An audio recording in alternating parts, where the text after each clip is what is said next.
¿Qué tú piensas de seguir, y aquí te pregunto también en lo personal, de seguir un camino espiritual? ¿Tú crees en Dios, Carlos? No, yo no tengo creencia. ¿Tú no tienes creencias? Tengo creencia. No me opongo a ellas, es decir, no soy ateo, pero no tengo creencia. O sea, ¿tú no crees en nada? No tengo creencia. Pero en algo tú tienes que creer, Yo Carlos. creo en la existencia en el existencialismo de las energías, que pueden ser negativas y positivas, porque eso es un principio de la física. Cómo lo interpreta es otra cosa, cómo se interpretan esas energías. Pero no creo que tengamos fuerzas superiores que dirigen lo humano. ¿Crees en Dios? No. ¿Y tú crees en Dios? No, no creo en Dios. ¿Crees en Dios? No. ¿Y tú crees en Dios? Yo soy agnóstica. ¿Crees en Dios? No. ¿Crees en Dios? No. ¿Por qué razón? Porque creo en la ciencia. ¿Y tú? Creo en la ciencia, creo en el método científico. Porque creo en lo que uno mismo se gana y se trabaja. ¿Y tú? Yo precisamente por lo mismo, pero también respeto que haya gente que crean en Dios, entonces me mantengo un poco al margen. Creo que Dios no es un ser ni una figura con personalidad, sino que creo que es una forma abstracta de energía. Yo creo que el origen de donde hemos venido y lo que somos a día de hoy tiene una explicación científica como el Big Bang. Para empezar os diré algo. No quiero obligaros a creer en Dios. Simplemente quiero Eso está muy bien. moldear vuestra perspectiva, o sea, cambiar vuestras gafas. Mira, los ateos negaban la existencia de Dios afirmando que el universo es eterno. ¿Y qué ocurre si el universo es eterno? Que no tuvo un comienzo y por tanto un creador es innecesario. Sin embargo, la ciencia más tarde descubrió que el universo tuvo un principio, lo cual hizo más posible la necesidad de un creador. Mira, el científico Francis Collins dijo: no puedo imaginar que el universo se creara por sí solo. El hecho de que tuviera un comienzo indica que alguien tuvo que haberlo comenzado. Y me parece que tuviera que haber sido algo o alguien fuera de la naturaleza. Pero a ver, ¿y qué tú piensas de las cosas que no tienen explicación? O sea, ¿cómo tú ves, por ejemplo, entonces tú crees que de verdad hay coincidencia en la vida? ¿Tú crees que coincide? Yo creo más Los complejo. hechos. Yo creo más complejo. Yo creo que existen cosas inexplicables que la ciencia no maneja, que el dominio humano no puede explicar, pero se producen. Pero no la personalizo en dioses. Hay un rumor callejero que enseña que la ciencia ha reemplazado a Dios. Pero eso es tener una mala comprensión tanto de lo que es la ciencia como de lo que es Dios.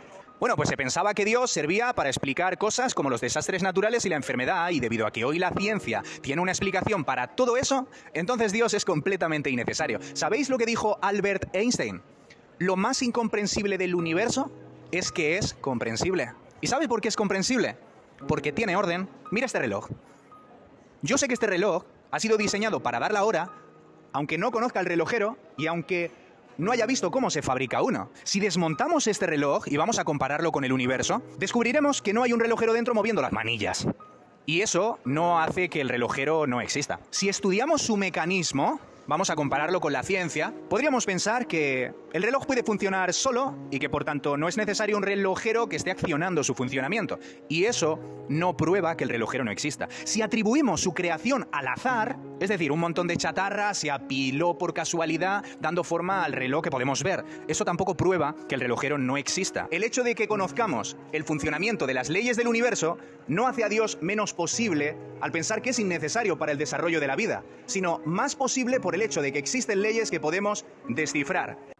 Son fenómenos que existen en un espacio universal con leyes físicas. Algunas se conocen y otras no. Las que no se conocen se personalizan en divinidades o se le temen.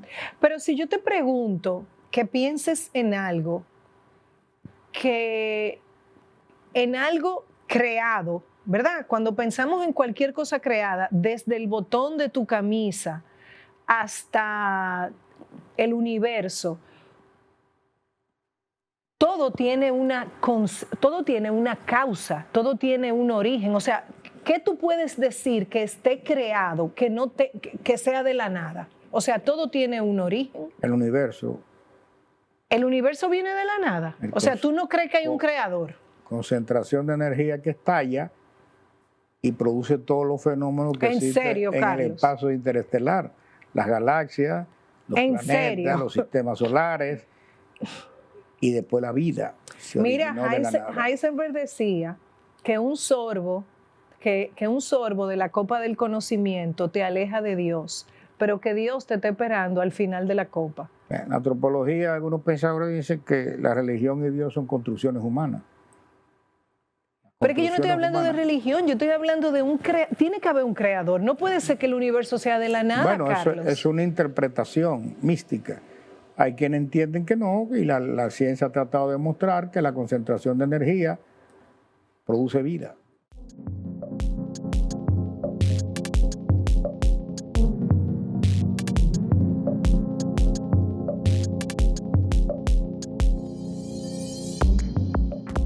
Carlos, me pasó una cosa que quiero compartir contigo. Me pasó una cosa. Interesante empezar así. Que quiero compartir contigo, porque no para que me sirvas de terapeuta, sino porque reconozco en ti la sabiduría, el peso de la experiencia de vida y esa sabiduría que viene del conocimiento, de la búsqueda, desde que eres muy joven, de leer, de instruirte, ¿no? Mira, en Instagram, que sé que conoces esa red social, ellos tienen como un tentáculo, como otra plataforma que se llama Threads, que son como hilos, Threads. Estoy casi segura de que se pronuncia así, Threads. Y yo ayer subí una foto en la playa donde yo decía, yo estaba conversando con unas amigas y yo decía, habrá que irse a otro planeta porque ya no hay hombres de verdad. Eso fue todo lo que yo puse. Yo tengo 400 comentarios, no los leí todos, leí solamente creo que los primeros 5 que vi. Pero sí vi la métrica, o sea, vi la contabilidad, 400. 400 comentarios, de los cuales el 80% son insultos a mí. Yo nunca había visto tantos insultos en mi vida. ¿Y tú sabes por qué me río? Porque lo que realmente me llamó la atención es que nadie me preguntó qué es un hombre de verdad. Todo el mundo saltó automáticamente, olímpicamente, a juzgarme. ¿Me entiendes lo que te quiero decir? Entonces, cuando yo vi eso, que eso fue hoy que yo lo vi, yo dije, no, pues yo tengo que hablar, yo tengo un guión, pero yo tengo que plantearle esto a Carlos, porque es un comportamiento que se repite y se amplifica con las redes sociales y con la tecnología. Juzgar sin querer comprender. ¿Por qué? Bueno, primero comenzarte con una palabra que quiere decir muchas cosas, cosas. Cosas quiere decir muchas cosas. Ese es un poco el español dominicano, ¿no? ¿Verdad? Y ciertamente está conceptualizado en tu pregunta como una experiencia, cosa como una experiencia puntual de algo que se produjo a partir de un comentario que tú hiciste. Me dice, te voy a contar una cosa, es decir, algo que te pasó. Ya por ahí viene toda una relajación del lenguaje. Del lenguaje y de la introducción al tema. Porque lo conecto con otra cosa. Decir un hombre de verdad fue lo que te produjo la incertidumbre de lo que querías decir. Porque el juicio de un hombre de verdad era un juicio de valor. Y tú tenías que saber que iba a despertar. Claro. Iba a generar algún tipo de cuestionamiento y de reacción, si se quiere, producto de una respuesta que se iba a dar por entender que el juicio encerraba una denigración a los hombres. ¿Tú sabes qué pasa, Carlos? Que cuando yo te digo que lo que me llamó la atención es ¿qué es un hombre de verdad? O sea, que no vi esa pregunta, no vi la inclinación de querer comprender. Te voy a decir por qué me llamó la atención. Cuando yo escribí eso, yo recordé a mi abuelo. Yo decía, a ver, una persona de verdad, independientemente de que sea hombre o mujer, desde mi perspectiva, es una persona que independientemente de lo que crea, tiene una coherencia. Es decir, sus creencias, su pensamiento, lo que dice, su sentir, sus acciones están alineadas. Lleva una vida coherente. Ahí hay un mosaico de verdad, hay un arraigo. Y eso fue lo que yo pensé. Yo dije, ¿cuántas personas realmente viven de acuerdo a una verdad, la que crean? Porque nadie puede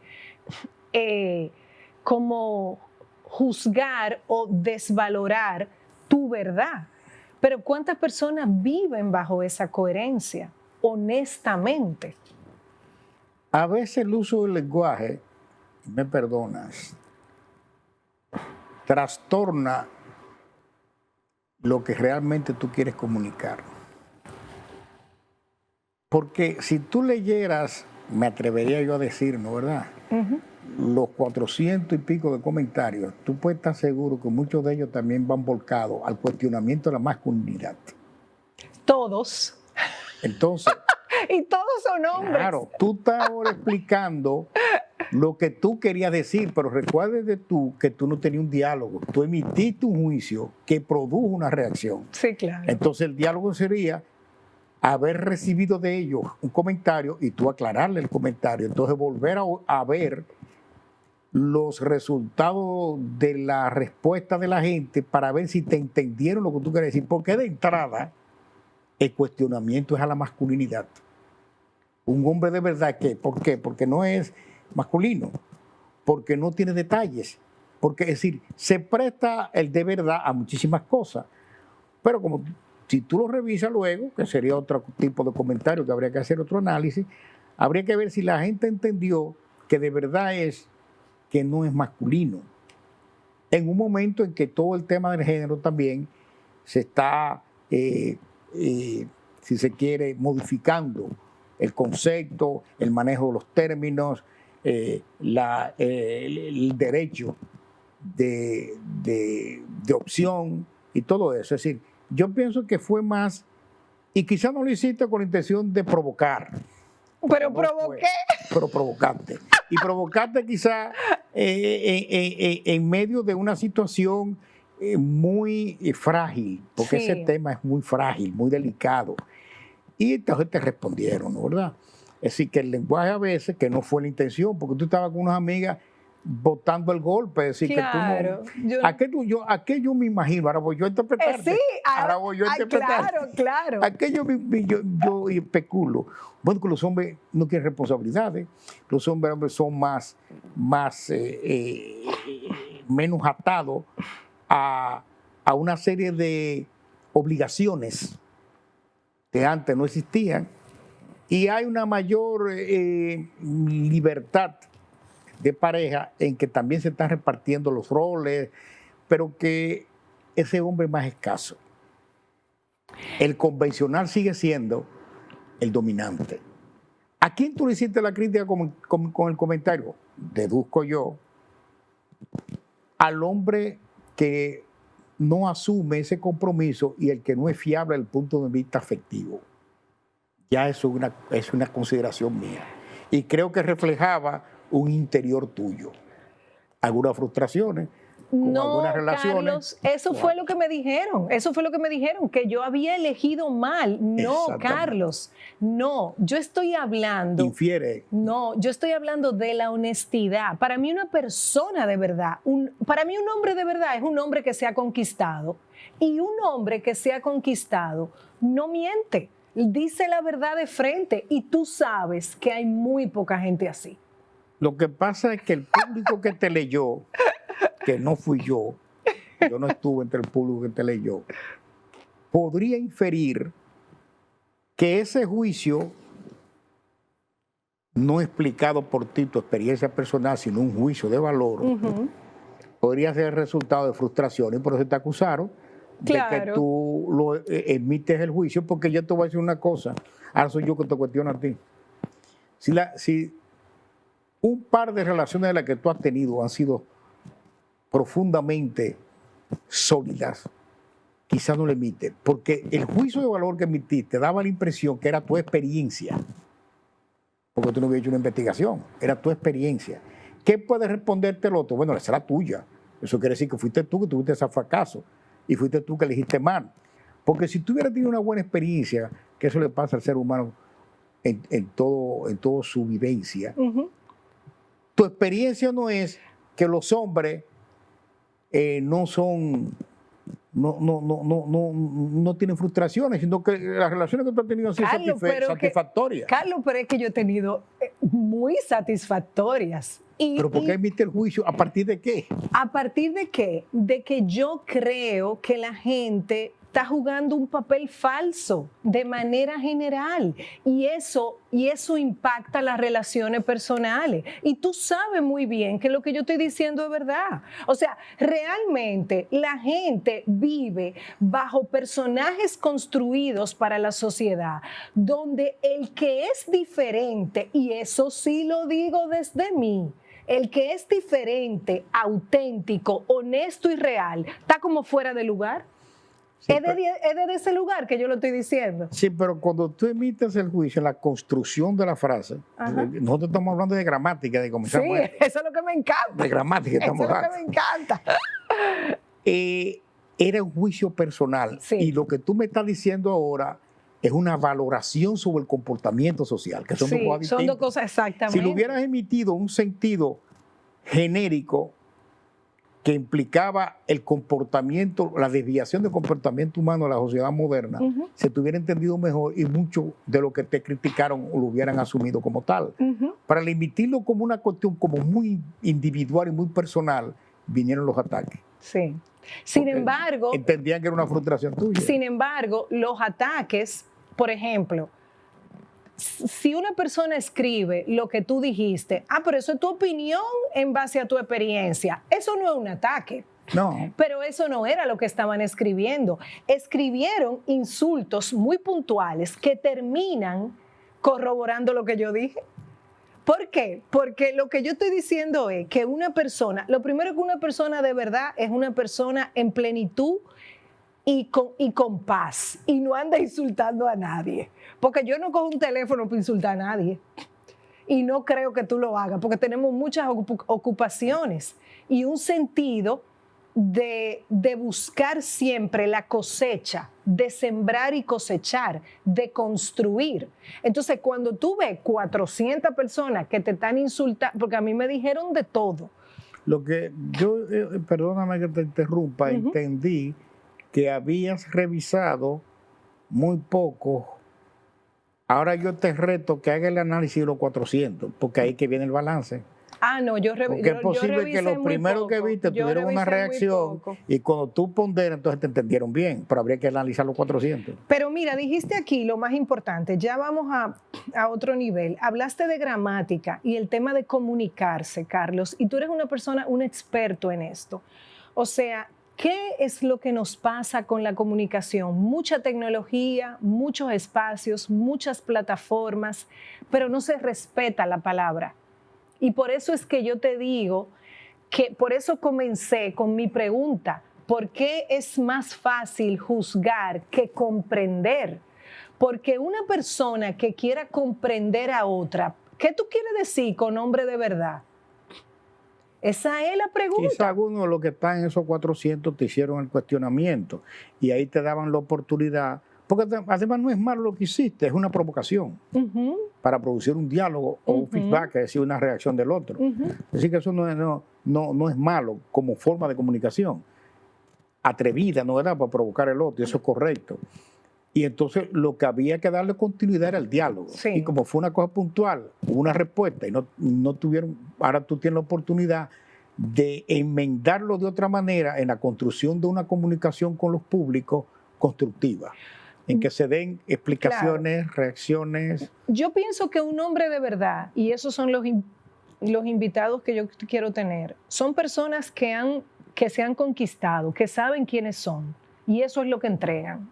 O sea, tú no te colocas en una posición donde ni tú quieres estar, ni tienes que estar como vendiendo tu alma, como falseándote, porque tú has construido una trayectoria. Entonces, cuando tú sabes quién tú eres, cuando tú tienes una dirección y un sentido, tú no tienes por qué mentirle a nadie. Yo no estoy diciendo que tú tienes que andar diciendo todo lo que tú piensas, pero tú no tienes por qué mentir.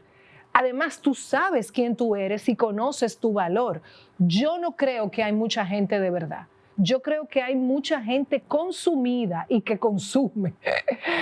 Pero de verdad, sin hacer un estudio, porque si la gran mayoría fuera así, supiera lo que quiere en la vida, ¿tuviésemos otro mundo o no? Y ya estoy hablando aquí de... Hay una diferencia entre verdad y auténtico. Si tú hubieras utilizado la palabra auténtico, vuelvo a la gramática, la gente hubiera entendido mejor la dimensión que tú querías producir con esa reflexión, porque fue una reflexión que socializaste. Sí. Auténtico hay poco. Verdadero no se sabe.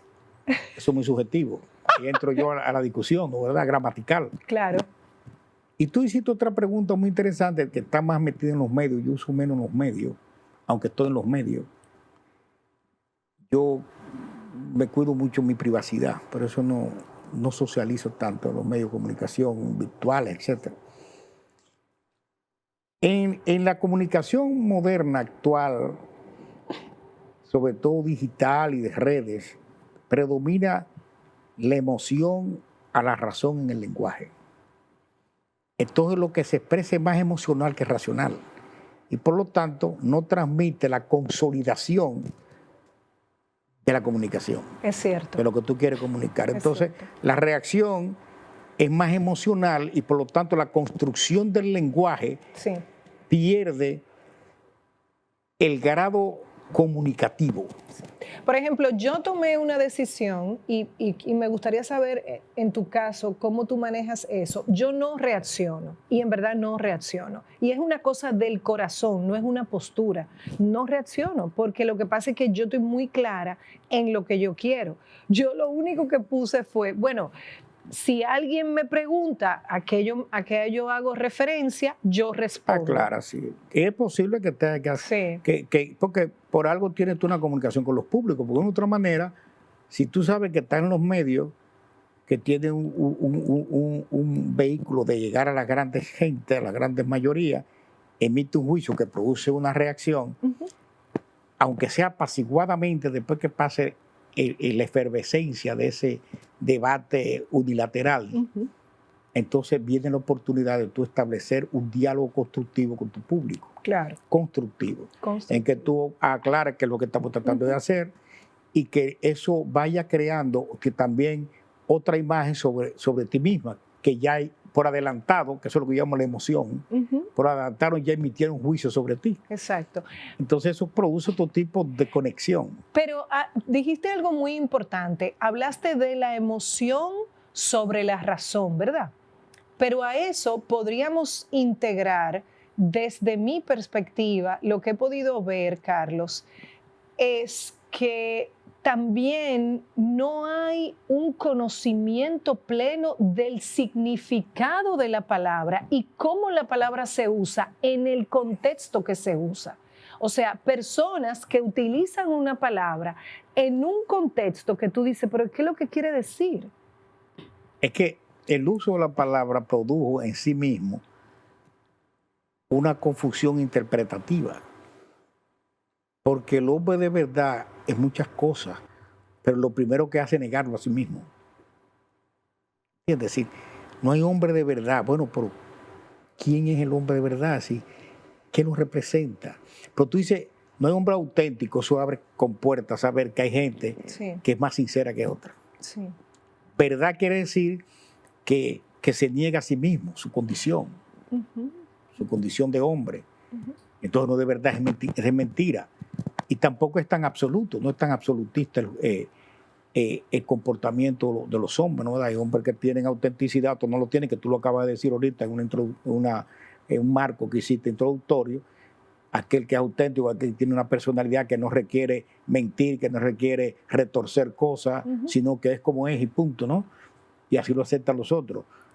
Pero yo creo que hay falsedades en todo el mundo. Es decir, yo creo que la gente falsea mucho lo que es. Que la contradicción es genérica. No, y es como inherente al ser humano. Al ser humano. Pero si tú tienes una conciencia de esa contradicción, es diferente. Sí, no supera mucho, pero por lo menos está consciente de cosas. El ser humano perfecto no existe. Sí. Yo puedo tener fortaleza en algunas cosas de mi temperamento y mi comportamiento y debilidades en otras. A veces uno mismo no se autoevalúa, ¿no verdad? Pero yo creo que sí, que se dan esas debilidades y esas fortalezas en cada uno de nosotros. Uno tiene que evaluar para superar, y a veces los mismos terapeutas te aconsejan de cosas que ellos mismos cometen.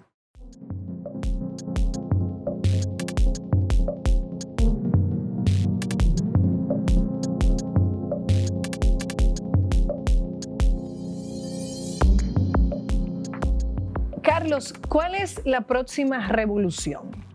¿Cómo es que va a cambiar el mundo? Desde tu perspectiva y tu conocimiento intelectual de la historia.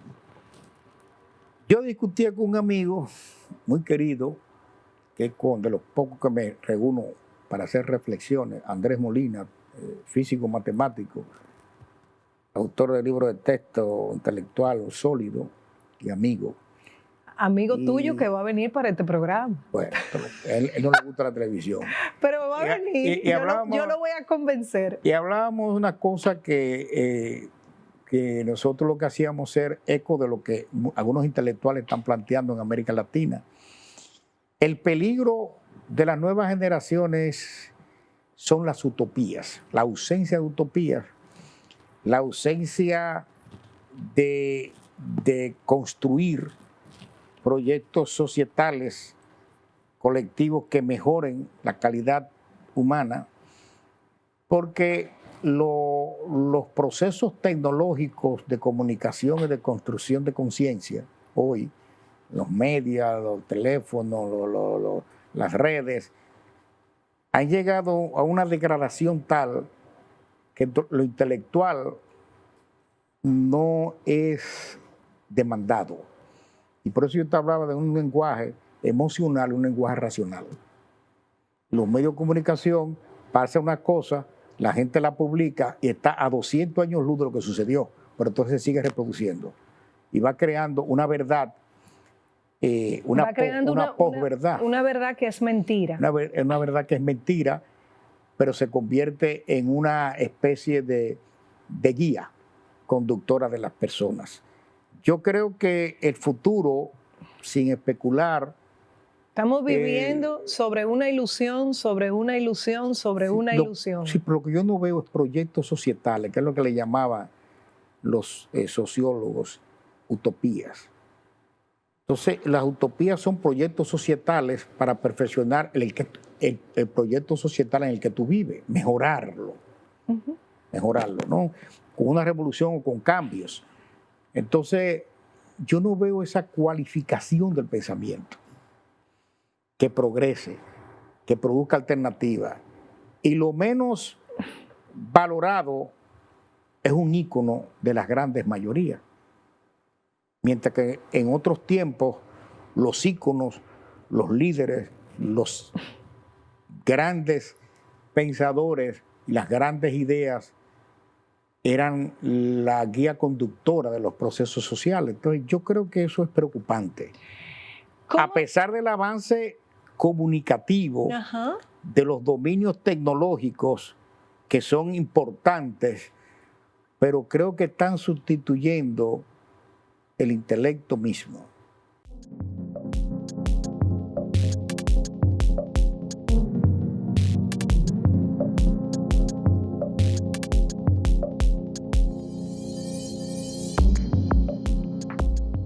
Ok, ¿y el amor qué es? Un sentimiento humano. Un sentimiento humano. O sea, ¿tú crees que nosotros somos seres humanos, que no tenemos alma? No, porque el alma es la energía, que la iglesia le ha llamado alma o ánima, pero eso es un concepto para definir la energía. Pero si yo te hablé ahorita, yo creo en las energías. Yo no estoy entrando en contradicción. Yo creo en las energías. Algunas se explican, otras no. Ánima y alma es un concepto que le da la religión a la existencia de la energía. Y como se dice, la energía no se destruye. Se transforma. Se transforma. Okay, es un principio físico. ¿Y desde qué lugar tú actúas? ¿Desde la fe? Cuando digo la fe, hablo de creer en ti, porque en algo tú tienes que creer, o desde el miedo. Hay dos maneras de actuar. Y las dos, tanto la fe como el miedo, te exigen que tú creas en algo que tú no ves. Porque cuando tú tienes miedo, tú estás creyendo en algo que todavía tú no has visto, que es a futuro. Y la fe también te demanda que creas en algo. Entonces, ¿desde qué lugar tú te mueves? Ni de la fe ni del miedo, la existencia del ser. La existencia, Nietzsche. No, la corriente de Althusser, el existencialismo. El ser humano es una existencia real. Pero Nietzsche también habló de eso. También, anterior a él. Pero lo que te quiero decir es que la preocupación mía no es eso, porque no le temo a los fenómenos existen. Y la fe es una derivación del miedo. La fe está ligada al miedo, claro, sí. El ser humano no temiera, no creyera. Él le teme a lo que está superior a él y se construye entonces lo que le llamó Marx, en su libro llamó La ideología alemana, una conciencia invertida del mundo. Las religiones son conciencia invertida del mundo. Esto es lo malo, vamos a construir un mundo bueno. ¿Cuál es el mundo bueno? El de la religión, donde todos seremos iguales y todos nos salvaremos. Es una construcción que permite lidiar con las adversidades de la vida, porque la vida va acompañada de adversidades. Es una hermosa existencia acompañada de adversidades. Y para acompañar ese dilema tan tedioso y tan embarazoso de vivir en la cotidianidad del mundo, se construyen entonces otras formas existenciales como la religión, que equilibra lo emocional. Entonces, ¿desde qué lugar tú has estructurado tus valores, Carlos? Desde mi compromiso social, familiar y personal. Por ejemplo. O sea, tú has decidido hacer lo correcto. Por ejemplo, yo estoy haciendo cosas cuando yo me muera. Y estoy cumpliendo lo que yo debo cumplir. No me importa que el otro entienda que está bien o está mal. Yo estoy haciendo lo que yo creo correcto. Con mis seres cercanos. Porque creo que debo acompañar esa existencia con un compromiso final con lo que tuvieron a mi lado. ¿Y eso no es amor? Sí, pero el amor es un sentimiento. Los animales no tienen amor. ¿Que los animales no tienen amor? No. Pero, ¿cómo tú me vas a decir eso si no hay una cosa que ame más que un perro? No, los animales se identifican con el que le suministra la fuente de alimentación. Tú no eres fácil, Carlos. Porque si en tu casa tú eres el que le echa la comida al perro, a ti que te menean el rabo.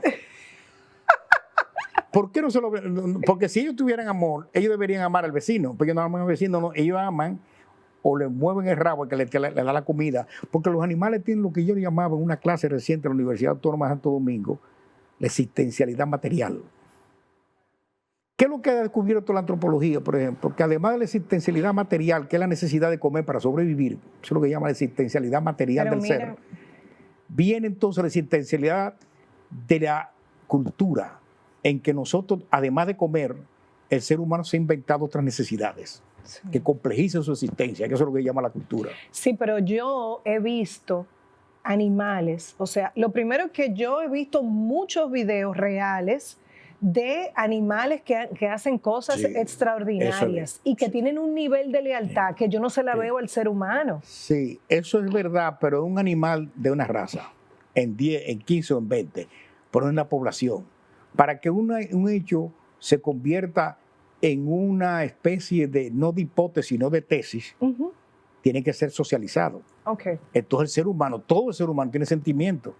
Es una conducta humana, pero todos los perros tienen sentimientos. El perro que te vuelan arriba. Lo que quiere decir que el sentimiento se desarrolla o esa actitud de sensibilidad se desarrolla en algunos animales de ciertas razas, de ciertas poblaciones. Pero en nosotros no, nosotros se desarrolla en la población humana, que la caracteriza la cultura que la distingue y la diferencia del ser humano, de los animales. A nosotros nos diferencia de los seres humanos la cultura. Y la cultura es producción material y producción intelectual y transformación del entorno. En vivienda, en objetos, en sentimientos, en agrupamientos que no tienen los animales. Una última pregunta, Carlos. ¿Qué desde tu perspectiva no cambia? Porque nosotros somos el resultado de cambios como humanidad. ¿Qué no cambia? ¿Qué no cambia? La relación de nosotros con el entorno material, social y medioambiental. Inclusive en la antropología... O sea, el egoísmo no cambia. El egoísmo es parte, sí, de la existencialidad del ser en su lucha por sobrevivir. Si hubiera abundancia de todo, no hubiera envidia. No hubiera deseo de destruir el otro. La escasez es la que produce la competencia, y la competencia produce esos sentimientos adversos en la naturaleza del ser. Y hay alguna tesis que dice que la aparición de la propiedad privada fue que descompuso la conducta humana, porque se escaseó la fuente de alimentación. Porque el ser humano es animal. Sí, pero ¿y la ambición, Carlos? La ambición es parte de la posesión material. Pero tú dices que si hubiese abundancia, probablemente la envidia, y, sí, o sea, sí, el tú explotar al otro o ese pisotearse tal vez no existiera. Pero sin embargo, la ambición, ¿dónde tú la colocas? Ok, entonces yo te planteo lo siguiente, que el mismo esquema.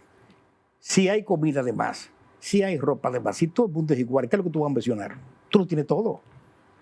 Tú lo tienes todo. ¿Qué pasó? Que cuando se expropió los medios de alimentación, aquellos tenían y ellos no.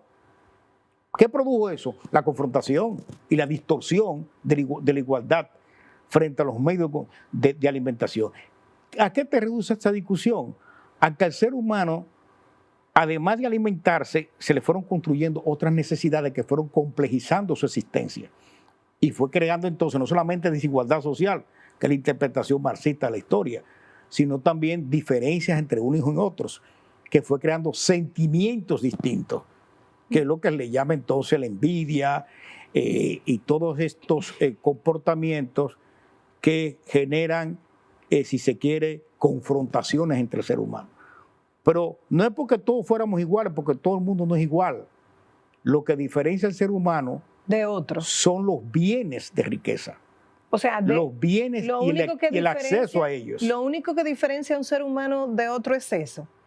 No es que lo diferencia, cada ser humano es un ser distinto, porque ahí está el carácter, el temperamento, lo que son las personalidades y la individualidad aún en el marco social. Y lo que tú dices energía, yo digo alma. Exacto. Bueno, yo no le diría energía, sino existencia. Tú comes y después que tú comes tú no quieres ver la comida. Entonces el ser humano en su complejidad construyó otras necesidades, entre ellas la espiritual, pero también está la intelectual, que no es espiritual. La construcción intelectual no es espiritual. Aunque en muchos acomodan que el concepto espiritual quiere decir todo aquello que satisface la naturaleza humana sin que tenga que ver con lo biológico. El sexo es biológico, no es una necesidad existencial, no es una necesidad espiritual, es biológico. ¿Qué nosotros hemos hecho con el sexo? Que lo hemos complicado. ¿Con qué? Con el amor. Porque el amor es un sentimiento.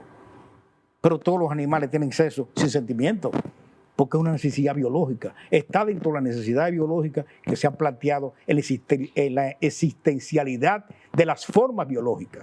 Y nosotros tenemos la misma existencia. ¿Pero tú elegiste a una mujer? Sí, pero yo soy un ser humano. Yo no soy un animal. Yo lo elegí porque tengo sentimientos y ese sentimiento me construye un valor con relación al otro. Mi padre, mi esposa, mis amigos, que cada uno de esos sentimientos son distintos. Así que el concepto de amor es más complejo que eso. Porque tú amas a tu padre, Tú amas a tu madre, a tu hermano, a tu esposa y a tus hijos, pero cada uno es distinto. Son alcances distintos de ese sentimiento. Y hay algunos que son más pasionales que otros, como el amor al otro que no es familia tuya. Mi padre es mi familia, mis hijos son mi familia, pero mi esposa no, mi esposa no es mi sangre. Mi esposa lleva una identidad, un acercamiento, una cercanía con ella que es de otro tipo, por eso es tan complicado.